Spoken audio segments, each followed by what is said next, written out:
Hi guys and welcome back to the channel Deepak Yadav Education. Welcome to the Daily Hindu News and Editorial Analysis of 7th of April 2023. तो guys आज है तारीख 7 अप्रैल 2023 और है Friday. देखेंगे आज के द हिंदू कंप्लीट न्यूज़पेपर को एनालाइज करेंगे। बट लेक्चर में आगे बढ़ने से पहले अगर आप लोगों को इस लेक्चर का पीडीएफ चाहिए तो क्या करना है, सबसे पहले डाउनलोड करना है टेलीग्राम, देन उसके बाद जाके सर्च बॉक्स में टाइप करना Deepak Yadav education UPSC. As you can see guys आप लोगों को ये वाला चैनल मिल जाएगा, इस पर क्लिक करना और जाकर इस चैनल को ज्वाइन कर लेना।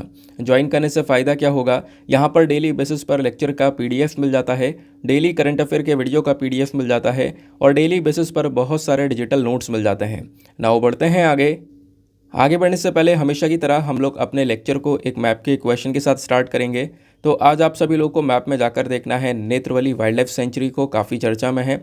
इसको अच्छे से मैप में देखना, देन उसके बाद आकर नीचे कमेंट सेक्शन में टाइप करना, जिससे कि आप लोग इसको लंबे समय तक याद रख पाओगे। साथ ही साथ एक क्वेश्चन सॉल्व करेंगे जो कि यूपीएससी प्रीवियस ईयर साल 2021 के प्रीलिम्स में पूछा गया था। डेली बेसिस पर हम लोग यहाँ पर एक प्रीवियस ईयर क्वेश्चन को भी सॉल्व करते हैं। क्वेश्चन क्या बोलता है, राइट टू प्राइवेसी हमारे संविधान के कौन से आर्टिकल के अंदर मेंशन्ड है, आपको बताना है। Option A article 15, option B article 19, option C article 21 या फिर ऑप्शन डी आर्टिकल 29। तो इसका सही आंसर आप सभी को नीचे कमेंट सेक्शन में देना है। एटलीस्ट सभी को इसमें पार्टिसिपेट करना है, जैसे मैं आप लोगों से डेली बेसिस पर बोलता हूँ। बाय द वे इसका जो करेक्ट आंसर है वो मैंने आपको टेलीग्राम पर प्रोवाइड करवा दिया है, वहाँ से भी आप इसको चेकआउट कर सकते हो। और अगर वहाँ पर आंसर नहीं मिलता है तो भी कोई परेशान होने की ज़रूरत नहीं है, वीडियो के लास्ट में इसके करेक्ट आंसर का डिस्कशन हम लोग करने वाले हैं। और एक बात और बता दूँ, वीडियो के लास्ट में जब मैं इसका आंसर बताऊँगा तो एक चीज़ और बताने वाला हूँ, जिससे आप कहोगे कि ये जो शुरू में हम PYQ डिस्कशन करते हैं ये कितना ज़्यादा इम्पॉर्टेंट होता है आपके लिए। तो चलो शुभ आरंभ करते हैं। बट आगे बढ़ने से पहले हम चलेंगे अपने थंबनेल वाले इम्पॉर्टेंट आर्टिकल की तरफ। दोस्तों, मुंबई में खुलने जा रहा है भारत का पहला एप्पल रिटेल स्टोर और उसका जो पिक्चर है वो पूरी तरह से सोशल मीडिया पर वायरल हो चुका है। ये वाला पिक्चर आपने देखा भी होगा, ठीक है। इस प्रकार से यहाँ पर इस स्टोर का पिक्चर वायरल हुआ है, यहाँ पर अराइविंग सून जो है वो लिखा हुआ है। अब इस टॉपिक को लेकर हज़ारों आर्टिकल पब्लिश हो चुके हैं, जैसे आप देख पा रहे होंगे Live Mint, Economic Times, Times of India, सभी ने ढेरों आर्टिकल्स यहाँ पर पब्लिश कर दिए हैं। जैसे एक आर्टिकल ये देखने को मिलेगा, Apple stores are almost here, Mumbai to host India's first. ऐसे एक और आर्टिकल देखने को मिलेगा, Apple first ever retail store in India to open gates for public this month. Mention किया जा रहा है कि पॉसिबिलिटी है कि इसी महीने तक ये जो पूरा एप्पल स्टोर है वो रेडी हो जाएगा और इस महीने में यहाँ पर ये शुरू हो सकता है, ठीक है। ऐसे ऐसे बहुत सारे आर्टिकल्स पब्लिश हुए, लेकिन आप कहोगे वेट, क्या अभी तक इंडिया के अंदर में कोई एप्पल रिटेल स्टोर नहीं था? तो ये जो दुकानें बाकी सारे हम लोग देखते हैं जहाँ पर ये एप्पल प्रोडक्ट्स मिलते हैं, तो वो लोग कौन है? तो देखो वो सब ना डीलर है होता है, ठीक है। वो सब कौन होते हैं? वो डीलर होते हैं जो कि वहाँ से कॉन्टैक्ट करके आप तक वो जो प्रोडक्ट है वो पहुँचा पा रहे हैं। बट एप्पल का ऑफिशियल खुद का रिटेल स्टोर अभी तक आपको इंडिया में नहीं देखने को मिलेगा। बट अब मुंबई के अंदर में पहला रिटेल स्टोर यहाँ पर तैयार हो रहा है और जल्दी यहाँ पर वो स्टार्ट भी हो जाएगा। अब इससे फ़ायदा क्या होगा, आपने देखो कई बार देखा भी होगा, आमतौर पर होता क्या है कि एप्पल का कोई जो नया मॉडल आया है ना, कोई नया प्रोडक्ट आया है, अब वो इंडिया के अंदर थोड़ा देरी से लॉन्च होता है, लेकिन उससे पहले यूएसए वगैरह के अंदर में जल्दी लॉन्च हो जाता है, जहाँ पर एप्पल के रिटेल स्टोर से वहाँ पर ऑन द डेट जो है वो लॉन्च हो जाता है। बट इंडिया में थोड़ा डिले से आता है, आपको पता होगा, कुछ टाइम रुकने के बाद में वो प्रोडक्ट आ पाते हैं। बट अब से ऐसा नहीं होगा, ये जो रिटेल स्टोर्स हैं ये एप्पल की खुद की हैं, तो कहीं ना कहीं जो प्रोडक्ट लॉन्चिंग होगी वो जिस डेट पर होगी उसी डेट पर यहाँ पर इंडिया के अंदर में भी उसको लॉन्च कर दिया जाएगा। सवाल यहाँ पर यह है कि ये स्टोर कहाँ पे बन रहा है, तो आपको वैसे पता चल ही चुका है मुंबई के अंदर में। मुंबई में भी कौन सा जो जगह है, तो वो है Bandra Kurla complex commercial hub, ठीक है। कह सकते हो एक एक्सपेंसिव जगह है, तो वहीं पर जो है इस पूरे के पूरे स्टोर को तैयार किया जा रहा है। ये जो एप्पल स्टोर है ये मुकेश अंबानी के थ्रू ओन करने वाला जो जियो वर्ल्ड ड्राइव मॉल है उसी में यहाँ पर ये ओपन किया जाएगा, ऐसा भी मेंशन किया गया है हमारे इकोनॉमिक टाइम्स के आर्टिकल के अंदर में, ठीक है। और उसके बाद इंडिया के अंदर में पहले से ऑनलाइन सिस्टम तो है, यानी कि अगर आप ऑनलाइन परचेज़ करना चाहते हो ऑफिशियली एप्पल से, तो आप ऑफिशियली ऑनलाइन तो परचेज़ कर सकते हो, ठीक है। तो ऑनलाइन तो वो डायरेक्टली अपने कस्टमर्स को सेल करता है, बट इस प्रकार से जो फिजिकली स्टोर्स थे वो इंडिया के अंदर में अवेलेबल नहीं थे, तो अब एक ऑफिशियल रिटेल स्टोर यहाँ पर इंडिया के अंदर में अवेलेबल हो पाया है। मैं एप्पल की वेबसाइट पर गया इस चीज़ को चेक करने के लिए, आप भी जाकर चेक कर सकते हो। और ऊपर 3 डॉट पर क्लिक करने के बाद में स्टोर्स का ऑप्शन आएगा, आप स्टोर चेक कर सकते हो। तो वहाँ पर एप्पल की वेबसाइट पर इस वाले स्टोर को फीचर भी कर दिया गया है, यानी कि मुंबई वाला जो ये स्टोर है वो एप्पल की वेबसाइट पर आ चुका है, जो उनकी ऑफिशियल वेबसाइट है। ठीक है, और देखो बोला जा रहा है, जैसे मैं आपको पहले ही बता चुका हूँ, जो सेकंड स्टोर है वो न्यू दिल्ली में आ सकता है, ऐसा भी यहाँ पर मेंशन किया गया है। ठीक है, तो जितने भी यहाँ पर एप्पल स्टोर्स दुनिया भर में अवेलेबल हैं, वैसे यहाँ पर मुंबई के अंदर में भी एक ऑफिशियल स्टोर जो है अवेलेबल हो जाएगा, जहाँ पर लेटेस्ट जो मॉडल्स हैं, चाहे वो आईफोन के हों, मैकबुक के हों, वो तुरंत ही यहाँ पे पहुँच जाएंगे। इसके लिए थोड़ा बहुत भी डिले नहीं होना पड़ेगा, यानी कि बिल्कुल भी देरी नहीं होगी, ऑन द डेट पर ये हो सकता है जो सामान है वो टाइम टू टाइम पहुँच जाए। उसके बाद में देखो एप्पल यहाँ पर इस चीज़ को ये कर भी रहा है, क्योंकि जब कोविड-19 आया ना, तो आप आर्टिकल पढ़ोगे इकोनॉमिक टाइम्स का, तो उसमें एक पॉइंट ये भी मेंशन देखने को मिलेगा, एक पैरा देखने को मिलेगा, क्योंकि मैं वहीं से आपको ये चीज़ एक्सप्लेन कर रहा हूँ। तो एक पैरा वहाँ पर वो भी देखने को मिलेगा कि जहाँ पे बोला गया कि जो कोविड-19 का समय था 2020-21 में, आप देखोगे तो बहुत सारी जो कंपनीज़ हैं उन्होंने बहुत बड़े बड़े जो लॉस हैं वो सफ़र किए हैं। लेकिन एप्पल कंपनी था वो भी यहाँ पे दुनिया भर में लॉस को सफ़र कर रहा था, बहुत सारे लॉस यहाँ पर एप्पल को हो चुके थे। लेकिन इंडिया एक ऐसा कंट्री था जहाँ पर कोविड-19 के दौरान भी जो एप्पल कंपनी है वो ग्रो करी है, एप्पल के जो प्रोडक्ट्स हैं वो रेगुलरली बिके हैं। ये बात खुद यहाँ पर एप्पल अपनी साइट से क्लेम करता है। तो जो एप्पल प्रोडक्ट्स हैं ये इंडिया के अंदर में लंबे समय से सेल हो ही रहे हैं, और ख़ासकर आपको पता होगा अगर आपको लेना है तो अमेज़न, फ्लिपकार्ट, यहाँ पे तो बहुत आराम से यहाँ पर अवेलेबल हो जाते हैं, है ना। लेकिन पेंडेमिक के समय पर हमने ये देखा कि ये जो चीज़ें वो इंडिया में फिर भी ग्रो कर रही थी, इंडिया में जो ब्रांड है फिर भी ग्रो कर रहा था। तो इन चीज़ों को देखते हुए एप्पल चाहता है कि अपने आप को और ज़्यादा एक्सपैंड किया जा सके, इसलिए यहाँ पर ऑनलाइन वाला सिस्टम तो है ही, बट अभी यहाँ पर जो फिज़िकल स्टोर्स हैं उनको भी अवेलेबल करवाया जा रहा है। ठीक है, अब इंडिया के ऊपर एप्पल का इसलिए भी स्पेशल फोकस है क्योंकि चाइना से ये कंपनी बाहर आ रही है, आपको पता है। चाइना से बहुत सारी कंपनीज ऐसी हैं जो कि चाइना छोड़ छोड़ कर निकल रही हैं, तो उनके लिए यहाँ पर एक जो दूसरा एक बेस्ट प्लेस जो नज़र आता है वो आता है इंडिया। ठीक है, और आपको पता ही होगा इंडिया जो है अलग से ही अपना एक मैन्युफैक्चरिंग का टारगेट लेकर चल रहा है, कंपनीज़ को मैन्युफैक्चरिंग करने का पूरा ऑफर दे रहा है। कंपनीज़ के लिए प्रोडक्शन लिंक्ड इंसेंटिव स्कीम, इस प्रकार से बहुत सारी इंसेंटिव स्कीम दे रखी है कि भाई आप अपना प्रोडक्शन करना स्टार्ट करो, कंपनी लगाओ, बदले में सरकार आपको इंसेंटिव्स प्रोवाइड करवाएंगी। ठीक है, तो एप्पल ने भी इसी प्रकार से प्लान किया कि हम भी यहाँ पर ये जो देश है यहाँ से निकल कर इंडिया में जाकर अपने आप को सेटअप करते हैं। ऐसे बहुत सारी जो कंपनीज़ है वो भी चाइना से निकल कर आकर इंडिया में सेटअप हो भी चुकी हैं, और नो डाउट इंडिया एक बहुत बड़ा मार्केट भी आपको देखने को मिलेगा। और ख़ासकर तो एप्पल प्रोडक्ट्स के लिए आपने देखा ही होगा, बहुत सारे लोग हैं जो कि पसंद करते हैं एप्पल प्रोडक्ट्स की, हाँ यार मुझे ये आईफोन चाहिए ही चाहिए। इवन लोग यहाँ पर ईएमआई पर तक लेने लगते हैं कि हाँ बस आईफोन चाहिए, ईएमआई पे ले लेते हैं। ठीक है, मतलब एप्पल का अपने आप में एक क्रेज़ देखने को मिलता है लोगों में, एक रॉयल फ़ोन की तरह यहाँ पर लोग इसको देखते हैं। चलो आते हैं नेक्स्ट आर्टिकल की तरफ। नाउ फ्रंट पेज पर दो इंपॉर्टेंट आर्टिकल हैं, एक इकोनॉमी के पॉइंट ऑफ व्यू से इंपॉर्टेंट है, दूसरा हमारा जीएस पेपर नंबर 2 पॉलिटी के पॉइंट ऑफ व्यू से इंपॉर्टेंट देखने को मिलेगा। ठीक है यार, मेरा थोड़ा गला भी ख़राब हो रहा है और हेल्थ इश्यूज़ बहुत सारे हो गए हैं बॉडी में एक साथ, तो इस चक्कर में थोड़ा सा आज साउंड को मैनेज कर लेना।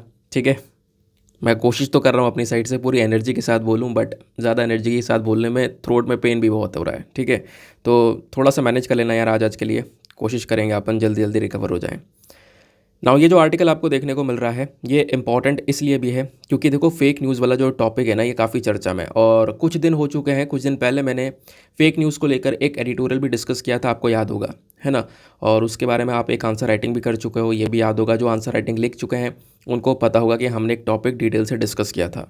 नाउ अब यहाँ पर खबर ये आती है कि देखो बहुत सारे ऐसे ऑनलाइन प्लेटफॉर्म्स हैं जो कि बहुत सारी फेक न्यूज़ को फैलाते हैं। ठीक है, सरकार के प्रति बहुत सारी जो मिस इन्फॉर्मेशन है, जो गलत खबरें हैं वो फैला रहे हैं, तो सरकार यहाँ पर उसको कंट्रोल करने के लिए एक कदम उठा रही है। तो हुआ क्या है, यहाँ पे बोला गया है कि जो ऑनलाइन प्लेटफॉर्म्स हैं उनको क्या करना पड़ेगा, ये जो जितना भी उनका मिस इन्फॉर्मेशन वाला कंटेंट है उसको सबको पीछे करना पड़ेगा, उन सबको हटाना पड़ेगा।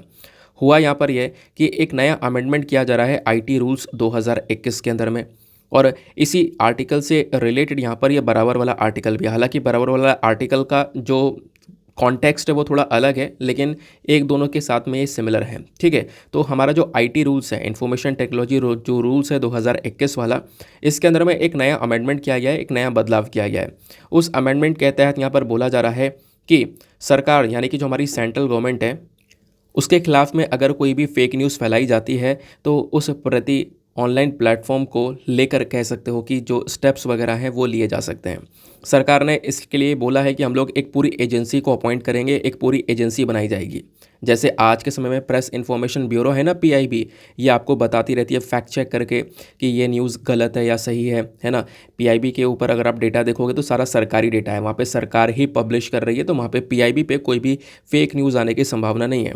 तो सरकार यहाँ पर यही बोल रही है कि हम लोग भी इस ऐसे ही यहाँ पर एक एजेंसी को बनाने वाले हैं, अपॉइंट करने वाले हैं, जैसा पीआईबी है, जो कि यहाँ पर देखने का काम करेगा कि कौन सी न्यूज़ फेक होगी या कौन सी न्यूज़ यहाँ पर कैसी होगी, यानी कि कौन सी न्यूज़ फेक है या कौन सी न्यूज़ क्या है, सच्चाई क्या है। तो इन चीज़ों को कंसिडर करने का काम करेगा ये पीआईबी। ठीक है।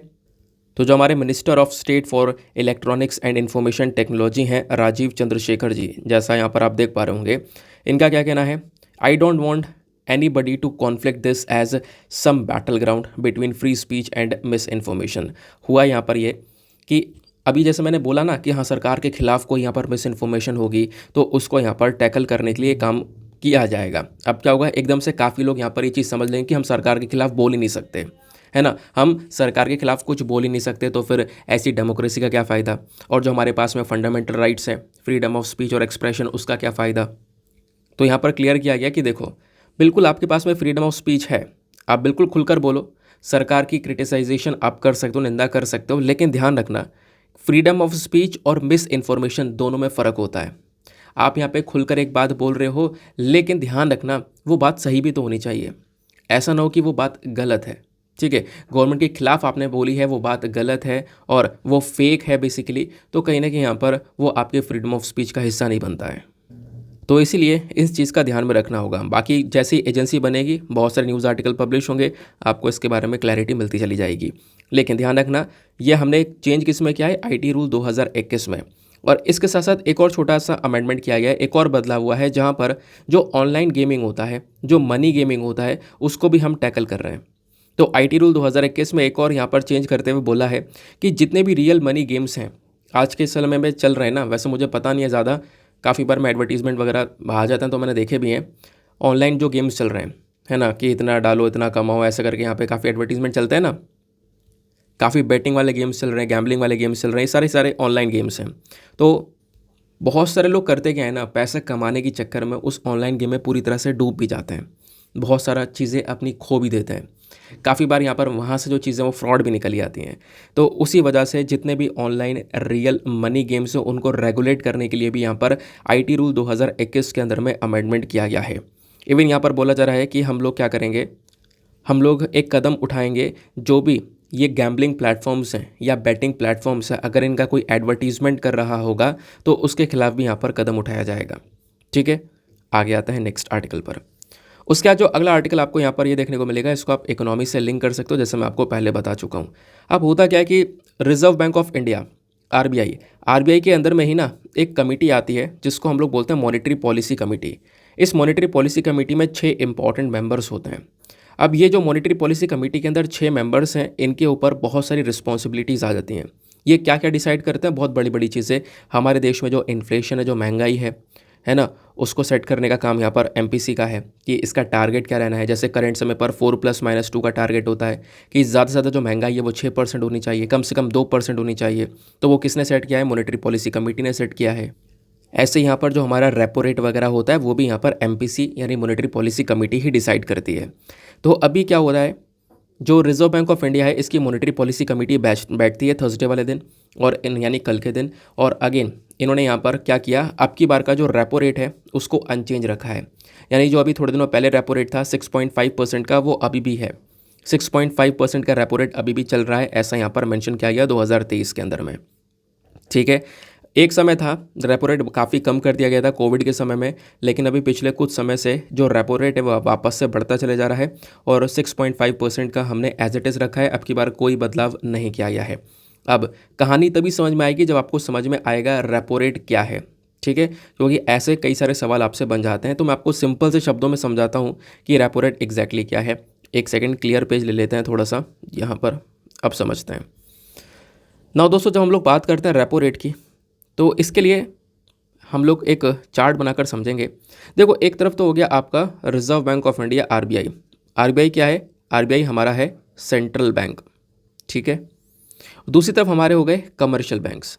अब कमर्शियल बैंक की जब हम लोग बात करें तो इसमें आपके सारे एचडीएफसी, ये सारे बैंक जो हैं, ये सारे के सारे आपके कमर्शियल बैंक्स आ जाते हैं, ठीक है। अब होता यहाँ पर यह है कि इन कमर्शियल बैंक्स को पैसों की ज़रूरत पड़ गई, ठीक है। अब ये कमर्शियल बैंक क्या कर रहे हैं, इनको पैसे की ज़रूरत पड़ गई तो किससे लेंगे? रिजर्व बैंक ऑफ इंडिया से लेंगे। आरबीआई क्या करेगा? इन कमर्शियल बैंक्स को पैसा यानी कि जो मनी है वो प्रोवाइड करवा देगा, ठीक है। अब बैंक कैसे चलते हैं आपको पता ही है। कमर्शियल बैंक के पास में पैसा आया, यह पैसा यहाँ पर कह सकते हो लोगों से जमा भी करते हैं और पैसा यहाँ पर लोन पर लेते भी हैं। फिर उसके बाद ये लोन पर चढ़ा देते हैं पैसा। बड़े बड़े जो बिजनेसमैन हैं, इंडस्ट्रियलिस्ट हैं, उनको बहुत ज़्यादा हाईएस्ट लोन पर जो है वो पैसा दिया जाता है और जो ब्याज वगैरह इनके पास में आता है उससे यहाँ पर इनकी कमाई भी चलती है। तो कमर्शियल बैंक को पैसे की ज़रूरत पड़ी, आरबीआई ने यहाँ पर कमर्शियल बैंक को ये पैसा दिया। अब ऑब्वियसली होगा क्या कि जो कमर्शियल बैंक इनको ये पैसा लौटाना भी तो है, तो ये पैसा यहाँ पर ये जब आरबीआई को वापस से लौटाते हैं ना, तो क्या सिर्फ पैसा लौटा देंगे? तो इससे आरबीआई को कुछ फ़ायदा हुआ ही नहीं। और आरबीआई को जब तक कोई फ़ायदा नहीं होगा तब तक आरबीआई ये पैसा क्यों देगा हमारे कमर्शियल बैंक्स को? तो होता यहाँ पर यह है कि जब ये पैसा कमर्शियल बैंक्स आरबीआई को वापस से लौटाएंगे ना, तो इस मनी के साथ में, इस पैसे के साथ में इंटरेस्ट भी देंगे, यानी कि ब्याज भी देंगे, ठीक है। ये ताकि ये जो ब्याज है ये आरबीआई का थोड़ा प्रॉफिट बन जाए। ये जो ब्याज दिया जाता है ना, इंटरेस्ट रेट, इसी को हम लोग बोलते हैं रेपो रेट, बस। तो ये रेपो रेट अभी 6.5% का चल रहा है और अभी भी यहाँ पर ये 6.5% का एज इट इज़ रखा है, इसमें कोई बदलाव नहीं किया गया है। अगर सपोज़ यहाँ पर रेपो रेट बढ़ा दिया जाए तो इससे क्या असर पड़ेगा? रेपो रेट बढ़ जाएगा तो इससे यहाँ पर जो इंटरेस्ट रेट है ये कमर्शियल बैंक को ज़्यादा देना पड़ेगा रिजर्व बैंक ऑफ इंडिया के पास में, ठीक है। और इससे क्या होगा? कमर्शियल बैंक के पास में अब वो अपनी जेब से थोड़ी ना देगा, तो कमर्शियल बैंक आपसे, यानी कि अगर जो बाहर इंटरेस्ट वगैरह, बाहर ये किसी को ब्याज, बाहर किसी को लोन वगैरह देगा तो उनसे ज़्यादा ब्याज लेगा। इससे तभी तो बोलते हैं कि जब जब रेपो रेट बढ़ जाता है, आप कह सकते हो कि तब तब जो ईएमआईज़ वगैरह हैं, है ना, वो सब बढ़ जाती हैं। ईएमआई के रेट वगैरह बढ़ जाते हैं। क्यों? क्योंकि हमारी कमर्शियल बैंक भी ज़्यादा इंटरेस्ट मांगती है, क्योंकि उसको ज़्यादा इंटरेस्ट पे करना पड़ता है टुवर्ड्स द आरबीआई जब जब रेपो रेट बढ़ जाता है, ठीक है। बट रेपो रेट अभी तक, मतलब आप कह सकते हो अभी इस बार जो है इसको नहीं बढ़ाया गया है, एज इट इज़ यहाँ पर वो 6.5% ही चल रहा है, ठीक है। अब देखो दूसरी चीज़ आ जाती है। दूसरी चीज़ यहाँ पर ये आती है कि ये तो आपने रेपो रेट समझा, अब एक होता है रिवर्स रेपो रेट, तो ये भी हाथों हाथ समझ लो, दोनों आसपास के कॉन्सेप्ट हैं। अब आप सोच रहे होंगे रिवर्स रेपो रेट में क्या होता होगा? आरबीआई पैसा देता होगा कमर्शियल बैंक को, ऐसा होता है? हाँ बिल्कुल। अब होता यहाँ पर यह है, देखो अभी तक रेपो रेट में क्या हो रहा था, सिंपल आरबीआई से पैसा ले रहा था कमर्शियल बैंक। अब क्या हुआ, एक समय ऐसा आ गया कि सपोज कमर्शियल बैंक के पास में सरप्लस मनी है, थोड़ा एक्स्ट्रा मनी है, ज़्यादा पैसा है। अब वो ज़्यादा पैसा यहाँ पर कहाँ पे डालें? उन्होंने क्या किया, वो ज़्यादा पैसा यहाँ पे आरबीआई के पास में डाल दिया। बोला आप भाई इस पैसे को रखो और जब हमें ज़रूरत पड़ेगी तो हम आपसे ये पैसा लेंगे, लेकिन सूद समेत हम भी ब्याज के साथ में, इंटरेस्ट के साथ में लेंगे। यानी अब पासा उल्टा हो गया, ठीक है। तो जब यहाँ पर कमर्शियल बैंक जो है ना, ये जब पैसा लेता है आरबीआई से, तो आरबीआई यहाँ पर इनको ब्याज देगा। तो इसको हम लोग बोलते हैं रिवर्स रेपो रेट। क्यों? क्योंकि ये वापस से रिवर्स हो गया। जैसा रेपो रेट में चल रहा था, कमर्शियल बैंक इंटरेस्ट पे कर रहा था आरबीआई को, अब यहाँ पर उल्टा हो गया, आरबीआई इंटरेस्ट पे कर रहा है कमर्शियल बैंक्स को। तो यहाँ पर इसको हम लोग रिवर्स रेपो रेट बोलते हैं। और आपने देखा होगा कि जो रिवर्स रेपो रेट होता है ना, ये हमेशा रेपो रेट से कम ही होता है। अब आप कहोगे ऐसा क्यों? रेपो रेट क्यों ज़्यादा होता है, रिवर्स रेपो रेट क्यों कम होता है? क्योंकि यहाँ पर कमर्शियल बैंक को पैसे की ज़रूरत नहीं पड़ रही है, इनका यहाँ पे सरप्लस मनी है, ज़्यादा पैसा था वो इन्होंने यहाँ पर भेजा आरबीआई के पास में, और आरबीआई के पास में भेजने के बाद में जो है जब ज़रूरत पड़ी तो पैसा ले लिया ब्याज के साथ में, ठीक है। तो ये हमारे दो कॉन्सेप्ट्स हैं और बहुत इंपॉर्टेंट कॉन्सेप्ट्स हैं। ये तो कहानी हुई यहाँ तक। इसके अलावा एक और छोटी चीज़ है जो एग्जामिनेशन में पूछी जा सकती है, वो है मॉनेटरी पॉलिसी कमेटी। क्योंकि ये सारा काम मॉनेटरी पॉलिसी कमेटी करती है। रेपो रेट कौन डिसाइड करता है? Monetary policy committee. Inflation target कौन डिसाइड करता है? Monetary policy committee. तो ये एमपीसी है क्या, और थोड़ा इसके बारे में डिस्कस करते हैं। हमारा जो आरबीआई एक्ट है 1934 वाला, इसको 2016 के अंदर अमेंडमेंट किया था। 2016 में इसके अंदर कुछ चेंजेस करे थे। तो इसी एक्ट का जो सेक्शन 45ZB है ना, इस सेक्शन के तहत हमारी केंद्र सरकार को पावर दी गई है कि केंद्र सरकार 6 लोगों की मॉनेटरी पॉलिसी कमेटी को बना सकती है, ठीक है। अब मॉनेटरी पॉलिसी कमेटी जब बनाई जाएगी तो उसका मेन ऑब्जेक्टिव क्या होगा? जैसे मैं आपको बता ही चुका हूँ, पॉलिसी रेट्स जो हैं आपके, रेपो रेट और रिवर्स रेपो रेट, ये सारे जो रेट्स हो गए, जो इन्फ्लेशन टारगेट है उनको यहाँ पर मेंटेन करके चलना, ये सारा काम मॉनेटरी पॉलिसी कमेटी का होता है। बात क्लियर हो गई। मॉनेटरी पॉलिसी कमेटी के जितने भी डिसीजंस होते हैं, जो भी इन्होंने डिसाइड कर लिया, वो सब यहाँ पर बैंक्स को मानना पड़ता है, खासकर आरबीआई को यहाँ पर मानना पड़ता है। ठीक है। अब एमपीसी में होते कौन है, तो मैंने जैसे बोल दिया 6 मेंबर्स होते हैं, लेकिन आपको पता होना चाहिए कि ये 6 मेंबर्स कौन कौन से लोग होते हैं। ठीक है। तो 6 मेंबर्स में पहले व्यक्ति होते हैं हमारे आरबीआई के गवर्नर, जैसे आज के समय पर शक्तिकांता दास जी हैं, तो वो भी यहाँ पर एमपीसी के एक मेंबर हैं। ठीक है। तो हमारे रिजर्व बैंक ऑफ इंडिया के गवर्नर हो गए एक पर्सन, 2 लोग हो गए। दूसरा जो व्यक्ति है वो है डेप्यूटी गवर्नर। दूसरा व्यक्ति कौन है, आरबीआई का ही डेप्यूटी गवर्नर। और तीसरा व्यक्ति यहाँ पर कौन है, तीसरा व्यक्ति यहाँ पे होता है हमारे इसी बैंक का, रिजर्व बैंक ऑफ इंडिया का एक ऑफिसर होगा, जिसको हमारा सेंट्रल बोर्ड जो है ना वो नॉमिनेट करेगा। क्या करेगा, नॉमिनेट करेगा। तो ये 3 लोग हो गए। बाकी बचे 3 लोग कौन है, बाकी जो 3 लोग होते हैं उसको हमारी सरकार अपॉइंट करती है, जो एक्सपर्ट्स होते हैं इकोनॉमी के अंदर में, उन लोगों को यहाँ पर अपॉइंट किया जाता है। ठीक है। ध्यान रखना, 3 तो लोग हो गए हमारे रिजर्व बैंक ऑफ इंडिया के, बाकी 3 हमारी जो सरकार है वो अपॉइंट करती है। तो ये हो जाते हैं टोटल 6 मेंबर्स इस मॉनेटरी पॉलिसी कमेटी के अंदर में।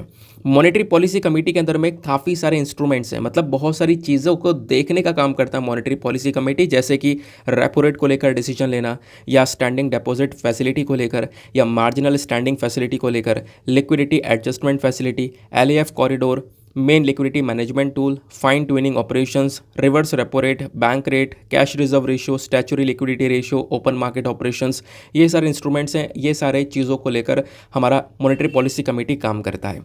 तो ये चीज़ें ध्यान में रखनी है, बिल्कुल ध्यान में रखनी है, क्योंकि ऐसे भी क्वेश्चन बन जाते हैं। आप देखोगे यूपीएससी ने 2015 में ही ना एक ऐसा ही सवाल पूछ लिया था। सवाल क्या है कि इंडियन इकोनॉमी के रेफरेंस में आपको यहाँ पे 4 पॉइंट्स दिए गए हैं, bank rate, open market operation, public debt और पब्लिक रेवेन्यू। इन 4 पॉइंट्स को देने के बाद में आपसे नीचे ऑप्शन में पूछा गया है कि इन चारों में से कौन कौन सी चीज़ें हैं जो कि मॉनेटरी पॉलिसी की कंपोनेंट है। ठीक है। तो आपको पता है, अभी मैंने लाइन से जो भी चीज़ आपको बताई है वो सारे सारे कंपोनेंट हैं एमपीसी के। तो उसमें क्या क्या पढ़ाया था मैंने आपको, आप यहाँ से देखो। ठीक है, कि open market operation, public debt, public revenue या बैंक रेट, इन चारों में से कौन कौन सी चीज़ें मॉनेटरी पॉलिसी कंपोनेंट है। नीचे यहाँ पर ऑप्शन दिए गए, option A 1 only, option B 2, 3 and 4, option C 1 and 2, या फिर ऑप्शन डी 1, 3 एंड 4। तो इसका सही उत्तर क्या है, option number C. Option number C यानी कि 1 एंड 2।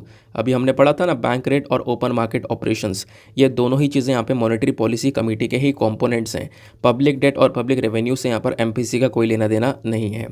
फिर उसके बाद में एक और ऐसे ही सवाल पूछ लिया गया। सवाल ये था, ये कौन सी ईयर में पूछा गया था, 2017 में।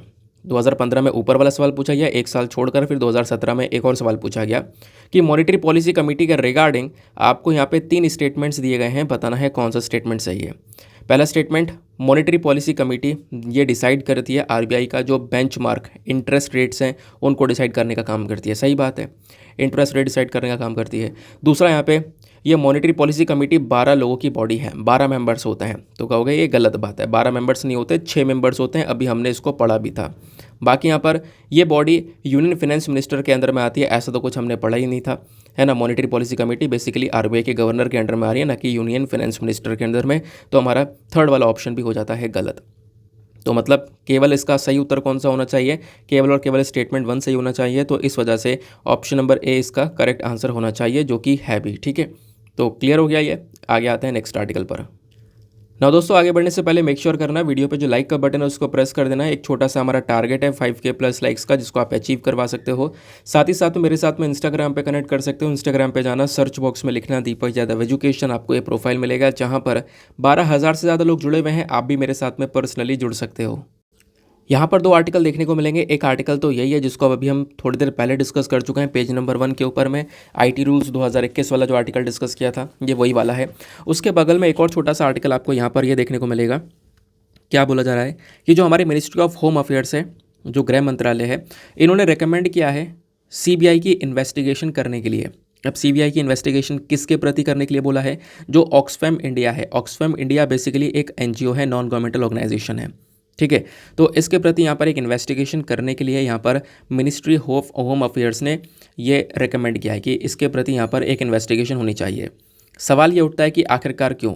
बोला यह जा रहा है कि जो FCR है, that is foreign contribution regulation जो एक्ट है, इस एक्ट का कहीं ना कहीं, इस कानून का उल्लंघन किया है इस एनजीओ ने। इस वजह से यहाँ पर इसके ऊपर इन्वेस्टिगेशन होनी चाहिए। इस वजह से यहाँ पर ऑक्सफैम जो है वो चर्चा में है। आपको पता होगा कई बार ऑक्सफैम नई नई रिपोर्ट्स को भी पब्लिश करता है। तो ऑक्सफैम एक जाना माना यहाँ पर पूरा एनजीओ के मामले में कह सकते हो एक सबसे बड़ी बॉडी है। तो हम ऑक्सफैम इंडिया की बात कर रहे हैं, स्पेशली जो इंडिया के अंदर ये ऑक्सफैम है उसका लोगो आपको ये देखने को मिलेगा। तो हमारी जो होम मिनिस्ट्री है इन्होंने थर्सडे में रेकमेंड किया है क्या, कि जो सेंट्रल ब्यूरो ऑफ इन्वेस्टिगेशन है उनसे बोला है कि देखो आप जल्द से जल्द जो ये ऑक्सफैम है ना, ऑक्सफैम इंडिया जो ये एनजीओ है जो कि फूड शेल्टर एजुकेशन को लेकर काम कर रहा है, इसके प्रति यहाँ पर एक इन्वेस्टिगेशन बैठक बैठाओ, क्योंकि यहाँ पर इसने FCRA एक्ट का उल्लंघन किया है, फॉरेन कंट्रीब्यूशन रेगुलेशन एक्ट का उल्लंघन किया है। अब देखो कहानी को आगे बढ़ाने से पहले आपको एक चीज़ समझ में आनी चाहिए कि आखिरकार ये foreign contribution regulation act exactly क्या होता है। ठीक है, पहले इस चीज़ को समझो। देखो ये जो FCRA है ना, नाम से पता चल रहा है बाहर से पैसा आना। होता क्या है, ये बहुत सारी जो NGOs वगैरह है ना, इन NGOs के अंदर में फॉरेन कंट्रीब्यूशन आता है, यानी कि बाहर के जो देश हैं इन NGOs के अंदर में पैसा इन्वेस्ट करते हैं। पैसा यहाँ पर इनको बेसिकली इन्वेस्ट नहीं कह सकते, इनको देते हैं, इनको डालते हैं इनमें, और ये जो पैसा है इनसे यहाँ पर NGOs चल रहे होते हैं। तो बहुत बड़ा कंट्रीब्यूशन, फॉरेन कंट्रीब्यूशन भी इसमें होता है। लेकिन क्या हुआ, हमने एक समय ऐसा आया कि इन चीज़ों को देखा और एनालाइज किया कि कई बार ना ये पैसों का गलत यूज़ हो रहा है। बाहर से पैसा आ रहा है, बाहर से फंडिंग आ रही है इन NGOs के पास में, ताकि इंडिया के खिलाफ यहाँ पर जो स्ट्रेटजीज है वो बनाई जा सकें। तो इन सब चीज़ों को देखते हुए जब इंडिया के खिलाफ इन पैसे का यूज़ होने लगा तो भारत ने एक एक्ट बनाया, that is foreign contribution regulation act. अब इस एक्ट का मकसद है यहाँ पर कि जो बाहर से जितना भी कंट्रीब्यूशन हो रहा है, बाहर से जो पैसा आ रहा है उसको रेगुलेट कर सके, उसको कंट्रोल कर सकें। उसके लिए यहाँ पर ये जो पूरा कानून है वो बनाया गया था। तो आज के समय पर मिनिस्ट्री ऑफ होम अफेयर्स हमारा जो है इस पूरे मामले को, इस पूरे मैटर को देखता है। ठीक है, तो यहाँ पर हम लोग लेकर आए थे फॉरेन कंट्रीब्यूशन रेगुलेशन एक्ट 2010 में इस प्रकार के एक्ट को यहाँ पर बनाया गया, और ये बोल दिया गया कि जितने भी NGOs हैं उन सबको इस एक्ट में कवर किया जाएगा। और धीरे धीरे करके इसमें कई सारे अमेंडमेंट करे गए। 2020 में इसमें एक अमेंडमेंट किया गया जहाँ पे बोला गया कि जितने भी NGOs हैं उनको समय से लेकर समय में, यानी कि टाइम टू टाइम क्या करना पड़ेगा, जो भी इनके पास में लाइसेंस है FCRA का वो रिन्यू करवाना पड़ेगा। यानी कि अगर किसी भी NGO को विदेशी फंड लेना है, बाहर से जो पैसा आता है वो अपने पास में लेना है, तो उसके लिए पहले तो इनको FCRA में रजिस्टर होना पड़ेगा, इस कानून के तौर पर रजिस्टर होना पड़ेगा, और इस रजिस्ट्रेशन को कह सकते हो टाइम टू टाइम रिन्यू करवाना पड़ेगा, नया करवाना पड़ेगा। और अगर यहाँ पर ये कोई भी हमारा इस कानून का उल्लंघन कर रहे हैं, उस पैसे का गलत उपयोग हो रहा है, तो कहीं ना कहीं यहाँ पर उसका लाइसेंस रिन्यू नहीं किया जाएगा। और किसी भी NGO का अगर लाइसेंस रिन्यू नहीं होगा तो वो बाहर से जो फॉरेन फंडिंग है वो कंट्रीब्यूशन नहीं ले पाएगा, ऐसा यहाँ पर बोला जा रहा है। ठीक है, बात क्लियर हो गई। तो रेगुलेशन की ज़रूरत क्या थी ये मैंने आपको बता दिया।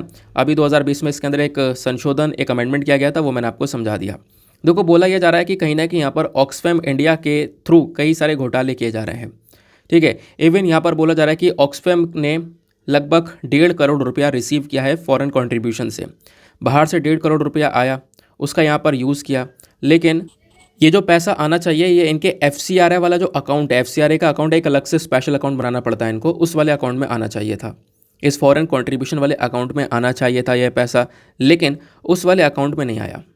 ठीक है, उस वाले अकाउंट में नहीं आया, ये यहाँ पर बोला गया, जबकि इनके यूटिलाइजेशन अकाउंट में सीधा ये पैसा ट्रांसफ़र किया गया है। तो ऐसा क्यों? जब इस एक्ट ने बोला है कि भैया 1.5 करोड़ रुपए आया है तो सीधा FCRA अकाउंट में डालो, और ये खुद कानून में लिखा हुआ है, तो आप यूटिलाइजेशन अकाउंट में क्यों डलवा रहे हो? तो ये भी यहाँ पर कह सकते हो मेंशन किया गया है। फिर उसके बाद ऑफिशियल्स का कहना यहाँ पर यह है कि जो ये ऑक्सफैम इंडिया है ना, ये लगातार जो बाहर से पैसा आ रहा है उनको अलग अलग कंपनीज़ के अंदर ट्रांसफ़र कर रहा है। और जबकि यहाँ पर इस एक्ट के अंदर में मैंने बोला था ना, फॉरेन कंट्रीब्यूशन रेगुलेशन एक्ट 2020 में इसमें संशोधन किया गया था, बदलाव करा गया था। तो 2020 में यहाँ पर इस एक्ट में बदलाव करके ये बोल दिया गया था कि जो भी NGOs के पास में फंड आया कि भाई आप अपने उपयोग में यूज़ करो, आप किसी को ट्रांसफ़र नहीं कर सकते। लेकिन उसके बावजूद भी यहाँ पर ऑक्सफैम इन चीज़ों को ट्रांसफ़र कर रहा है, जो ये बाहर से पैसा आया इनको इंडिया के अंदर अलग अलग कंपनीज़ में ट्रांसफ़र कर रहा है। ऐसा क्यों? और अगर ऐसा हो रहा है तो FCRA एक्ट का वायलेशन हो रहा है। तो इसी वजह से यहाँ पर मिनिस्ट्री ऑफ होम अफेयर्स ने जो CBI इन्वेस्टिगेशन है वो यहाँ पर इस ऑक्सफैम इंडिया के खिलाफ जो है वो बैठाया है। क्लियर हो गया? तो ये एक छोटा सा आर्टिकल था, यहाँ पर आप देख पाओगे। बाकी हम ये तीनों ही आर्टिकल डिस्कस कर चुके हैं। IT रूल्स वाला आर्टिकल है, फ्रंट पेज पर इसके बारे में ऑलरेडी इन्फॉर्मेशन है। एक आर्टिकल छोटा सा आपको ये देखने को मिलेगा, क्या बोला जा रहा है, सरकार ने यहाँ पे अप्रूवल दे दिया है for the space policy, private players set to gain. मतलब क्या, मैं आपको समझाता हूँ। देखो आपने USA का जो स्पेस सिस्टम है वो देखा होगा। USA की जो सरकार जो एक स्पेस एजेंसी चला रही है वो है NASA। ठीक है, क्या USA में और प्राइवेट स्पेस कंपनी है? हाँ बिल्कुल है, आपने SpaceX का नाम सुना होगा।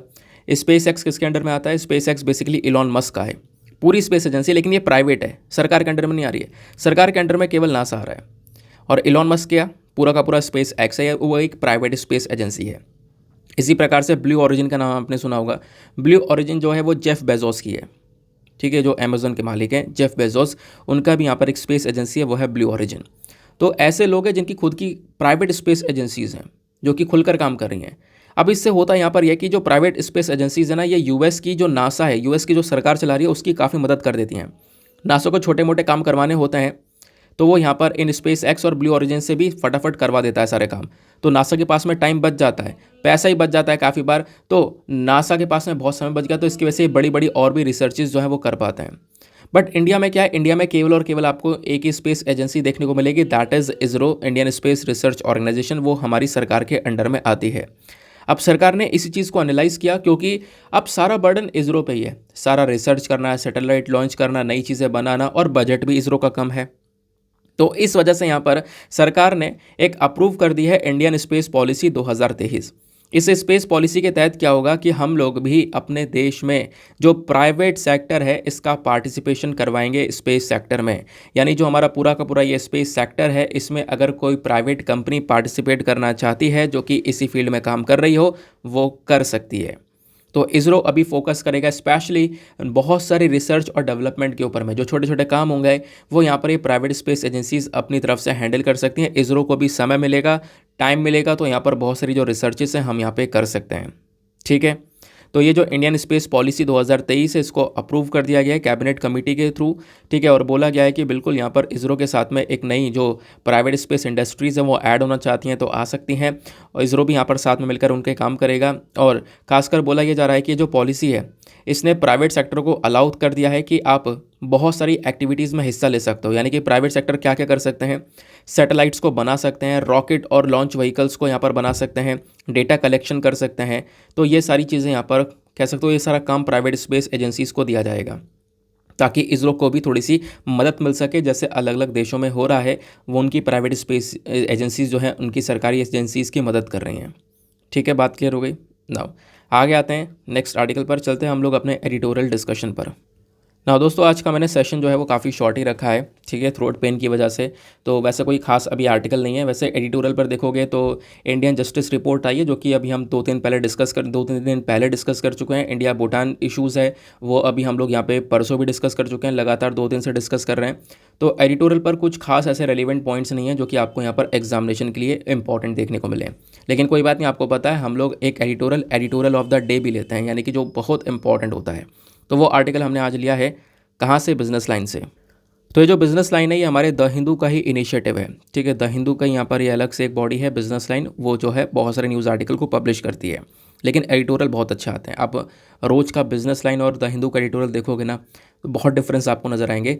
बिजनेस लाइन में ऐसी चीज़ें आती हैं कि मतलब लगता है कि यार ये एग्जामिनेशन में पूछ लिया जाएगा हमेशा, जबकि यहाँ पर जो राइटर होते हैं द हिंदू के अंदर में वो बिल्कुल व्यूज़ पर्सनल कर देते हैं, और फिर उसके बाद में काफ़ी बार यहाँ पर बहुत ज़्यादा पॉलिटिकल हो जाते हैं वो व्यूज़। लेकिन यहाँ पे मैं ऐसा नहीं होने देता हूँ। मेरा पर्पज़ है कि मैं आपको एग्ज़ाम के लिए तैयार करूँ। कोई यहाँ पर मैं आपका जो माइंडसेट है वो इधर से उधर करने नहीं आया हूँ, ठीक है। इस वजह से यहाँ पर एक न्यूट्रल पर्सपेक्टिव रखकर मैं सारे के सारे जो काम की चीज़ें वो डिस्कस करने की कोशिश करता हूँ। आपको पता है, पहले बात मैं काफ़ी बता चुका हूँ। तो बिजनेस लाइन का एडिटोरियल काफ़ी इंपॉर्टेंट है और एक ऐसा टॉपिक है जो कि अक्सर न्यूज़ में रहता है। हेल्थ सेक्टर चर्चा में रहता है।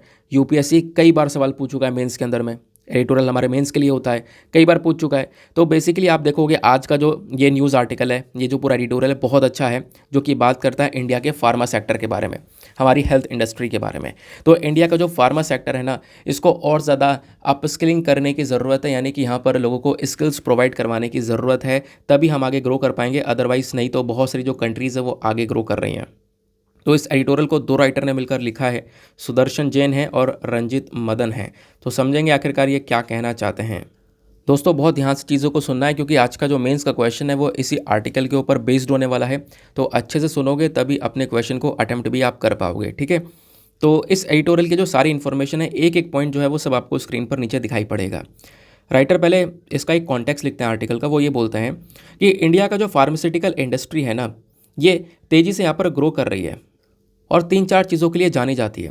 इंडिया की जो फार्मास्यूटिकल इंडस्ट्री है जहाँ पे दवाइयाँ बनती हैं, ये दो चीज़ के लिए स्पेशली जानी जाती है। वो है, पहली चीज़ तो जो दवाइयाँ भारत में मिलती हैं वो बहुत सस्ती मिलती हैं।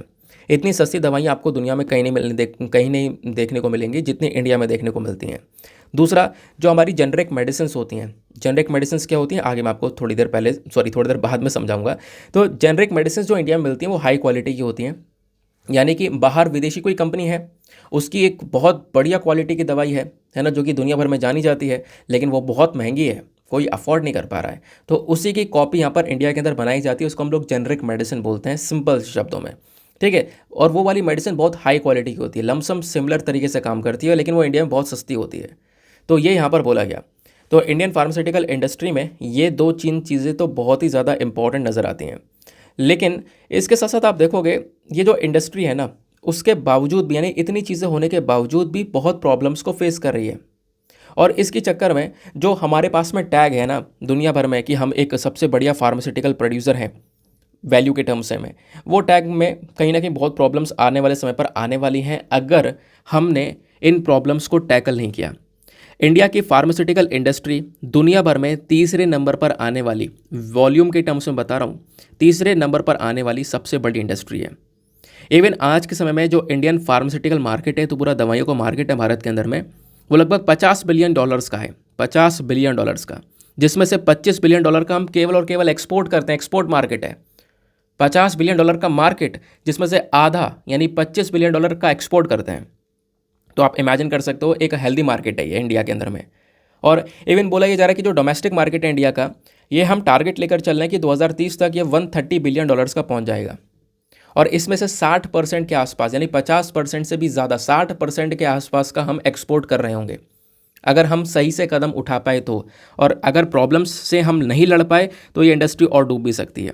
लेकिन आज के समय पर थोड़ा बहुत सीन अच्छा है, तो इसको और इम्प्रूव करने की आवश्यकता है, वो राइटर ने बोला है। कैसे इम्प्रूव कर सकते हैं वो भी यहाँ पर इन्होंने चीज़ों को समझाया है, ठीक है। इन्होंने ये बोला है कि अगर हमें आगे ग्रो करना है, इंडिया को यहाँ पर आगे, क्योंकि इंडिया एक ऐसा देश है जहाँ पर एक से बढ़कर एक टैलेंटेड साइंटिस्ट, इंजीनियर, एंटरप्रेन्योर, एक से बढ़कर एक लोग आपको देखने को मिलेंगे। तो यहाँ पर बहुत ज़्यादा इंपॉर्टेंट है कि लोगों की स्किल्स के ऊपर थोड़ा और खर्च करना।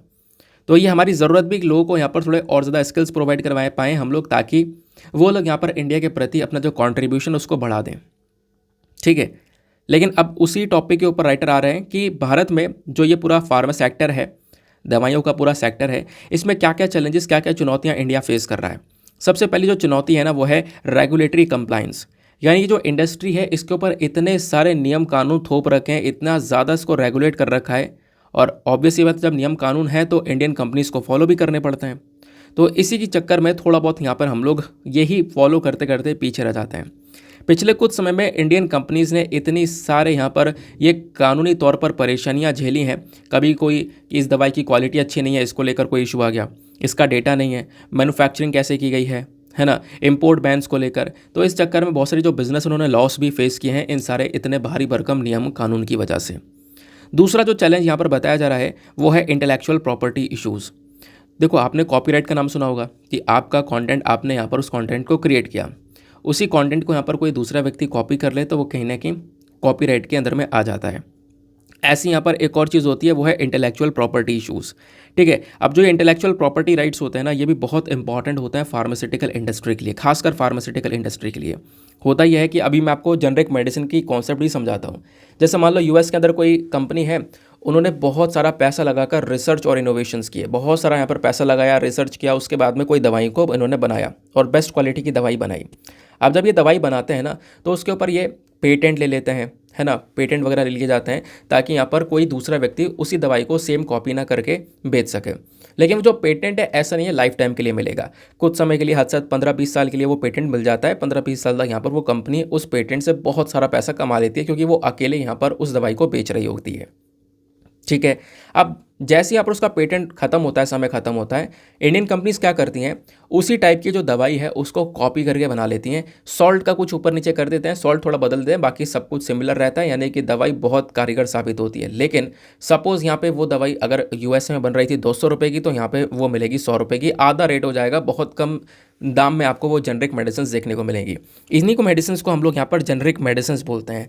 और इसी चक्कर में कई बार ना इंडिया ना इंटेलेक्चुअल प्रॉपर्टी इश्यूज़ के अंदर में फंस जाता है, इसी कॉपीराइट इश्यूज़ में। क्योंकि बहुत सारी जो विदेशी कंपनियां हैं वो बोलती हैं कि देखो हमने अपना ये नया इन्वेंशन किया है और हम इसके ऊपर इन्वेस्टमेंट थोड़ा बहुत यहाँ पर जो भी हमने लगाया है उसके ऊपर बहुत सारा पैसा यहाँ पे हमारे पास में आ रहा है एज अ रिटर्न।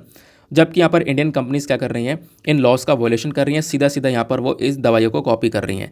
ऐसा एक केस हो भी गया था 2014 के अंदर में, स्विस फार्मास्यूटिकल कंपनी, ठीक है। तो इस कंपनी ने यहाँ पर Indian drug manufacturer Cipla, Cipla का नाम आपने सुना होगा, इसको यहाँ पे कोर्ट में घसीट दिया था कि सिप्ला ने क्या किया है, सिप्ला ने यहाँ पर इनकी जो कैंसर वाली दवाई है उसका जो पेटेंट है उसका उल्लंघन किया है, और खासकर उस दवाई का नाम है टारकेवा, ठीक है, उसका उल्लंघन किया है। और कह सकते हो कि यहाँ पर इनके पेटेंट राइट्स का वॉयलेशन हुआ, ऐसा ऐसा यहाँ पर इन्होंने करके कोर्ट में स्यू कर दिया।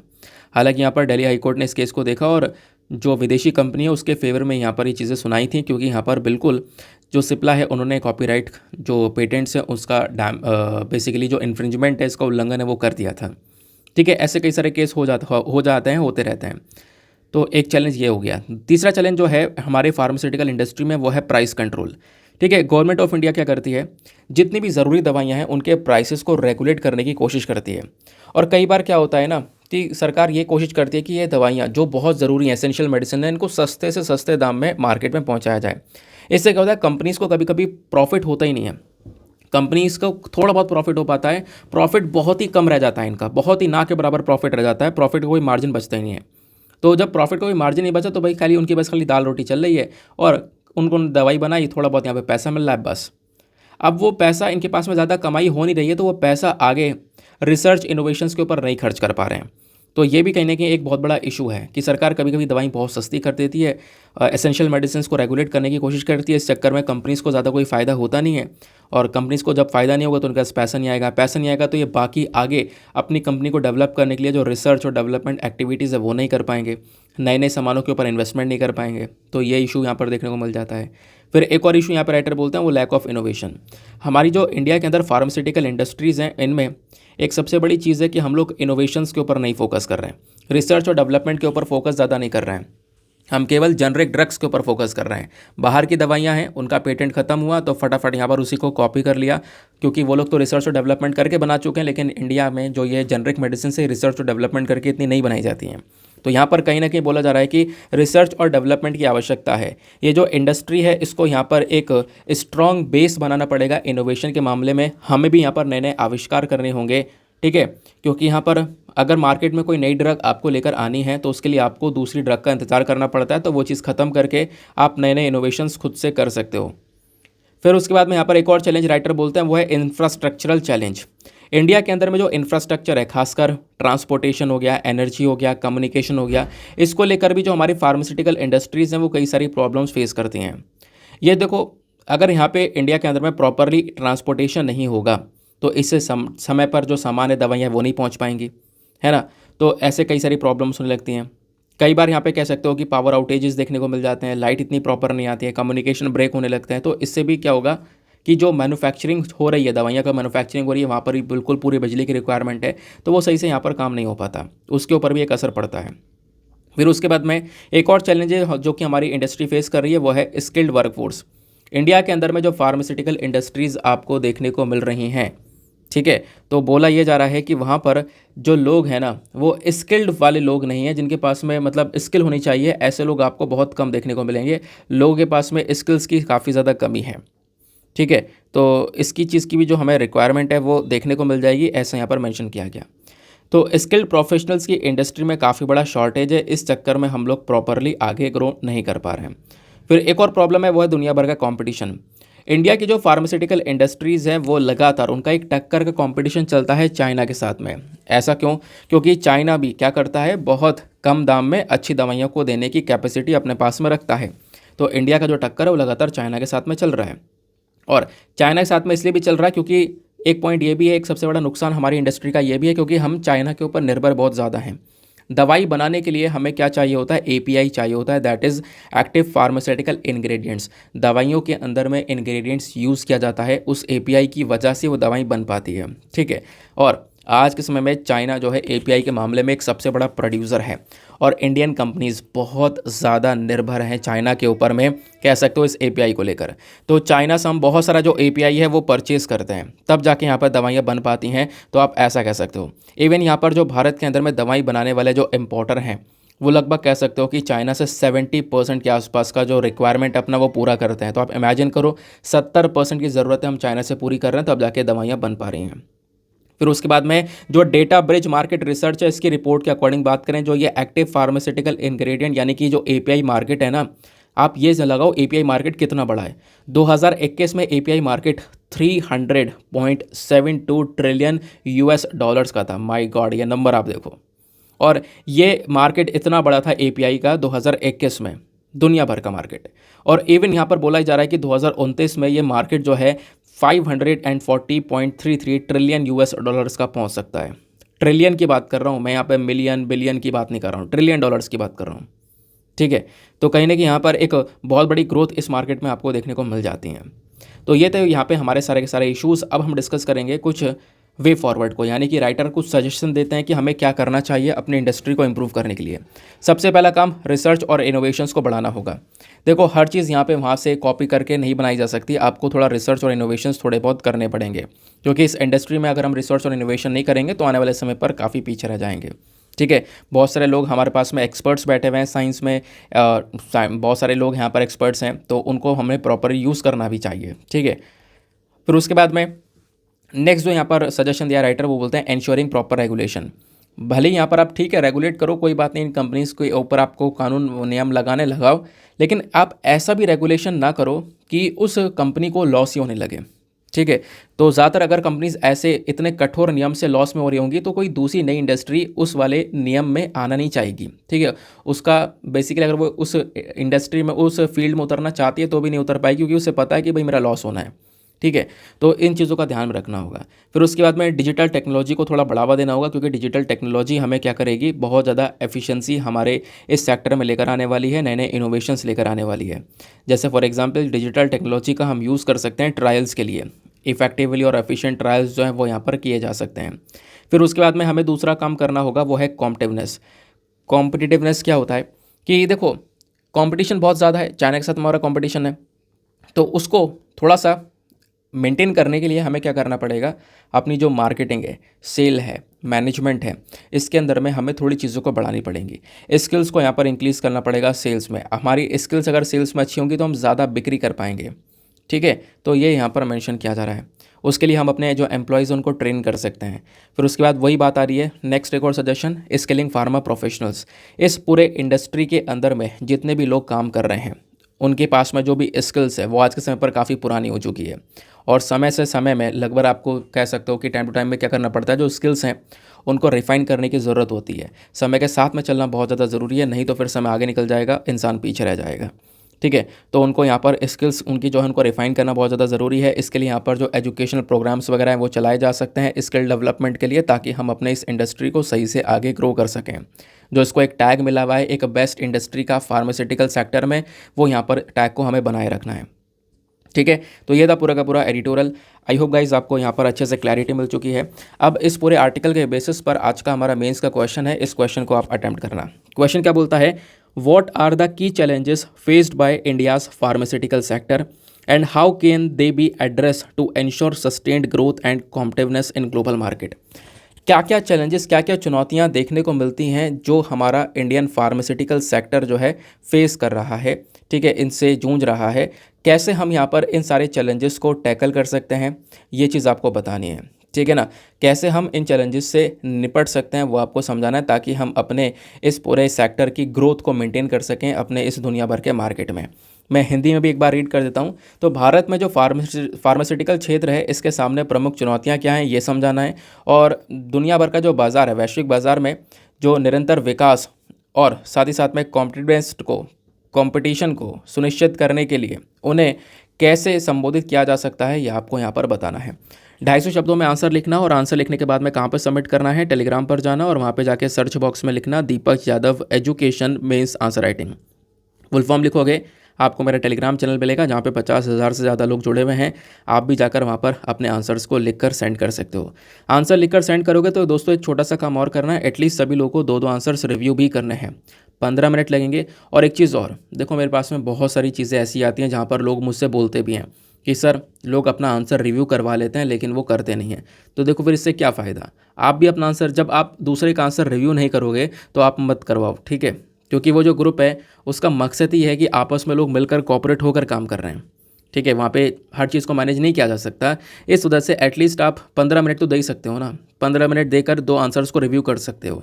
और अगर यहाँ पे, और ये सही बात है कि अगर आप दूसरे का आंसर रिव्यू करना नहीं चाहते और अपना आंसर रिव्यू करवा रहे हो तो आप खुद सोचो यहाँ पर ये एथिकली सही है, बिल्कुल भी सही नहीं है, ठीक है। तो आपको भी यहाँ पे क्या करना पड़ेगा, अगर आप अपना आंसर रिव्यू करवा रहे हो तो एटलीस्ट आप 2 आंसर्स दूसरे के व्यक्तियों के भी रिव्यू करके दो, ठीक है, ताकि यहाँ पे लोग समझे कि हाँ ये व्यक्ति जो है एक कॉपरेशन में काम कर रहा है, ठीक है। चलो आगे आते हैं। तो दोस्तों ये था आज का हमारा पूरा का पूरा सेशन। मैंने जैसा बोला इतनी चीज़ें काम की हैं, कुछ भी और फालतू काम का नहीं है।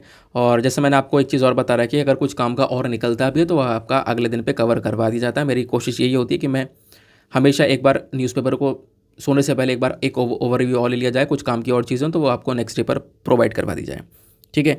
तो हमारा प्रीलिम्स वाला क्वेश्चन जो है फटाफट इसको देखते हैं। था राइट टू प्राइवेसी को लेकर, राइट टू प्राइवेसी कौन से आर्टिकल के अंदर यहाँ पर प्रोटेक्टेड है, तो वो है आर्टिकल नंबर 21। हमने काफ़ी बार इसका जो डिस्कशन है वो किया गया है, तो that is answer number C जो है वो सही है। मैंने एक बात बोली थी कि प्रीवियस ईयर क्वेश्चन आज थोड़ा इंपॉर्टेंट भी है। क्यों, अगर आप पिछले 10-15 दिनों से लगातार प्रीवियस ईयर क्वेश्चन सॉल्व कर रहे हो तो कॉन्ग्रेचुलेशन, आपने साल 2021 के पॉलिटी के सारे प्रीवियस ईयर क्वेश्चन सॉल्व कर लिए हैं पॉलिटी के। अब आगे मेरी कोशिश होगी मैं 2022 के, कल से 2022 के प्रीवियस ईयर क्वेश्चन स्टार्ट करूं। मतलब अब ये देखो छोटे छोटे कदमों में हमने यहाँ पर 2021 के सारे जितने भी पॉलिटी के प्रश्न पूछे गए थे प्रीलिम्स में वो सब कवर कर लिए हैं। तो अगर आप पिछले 10-15 दिनों से लगातार प्रीवियस ईयर क्वेश्चन सॉल्व कर रहे हो तो अच्छी बात है, कल से भी सॉल्व करना। पहले मैं पॉलिटी के यहाँ पे आपके मतलब पिछले 8-10 साल के क्वेश्चन जो है ऐसे प्रीवियस ईयर क्वेश्चन के थ्रू कवर करते रहेंगे, फिर ऐसे दूसरा सब्जेक्ट लेंगे, फिर दूसरा सब्जेक्ट, और ऐसे आपके PYQs धीरे धीरे डेवलप होते चले जाएंगे, ठीक है। नाउ मिलते हैं आपसे अगले वीडियो में। आज के लिए bye bye, have a nice day, thank you and जय हिंद।